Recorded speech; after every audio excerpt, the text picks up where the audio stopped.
September 17th at 6:20 p.m.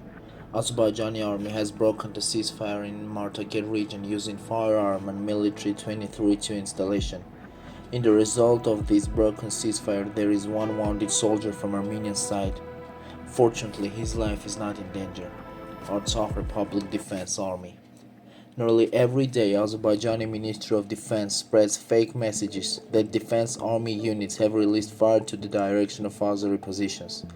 They are just attempts to justify the broken ceasefire cases of their own military units. The records and videos of the recent days of Azerbaijani displacement and military accumulation have been used.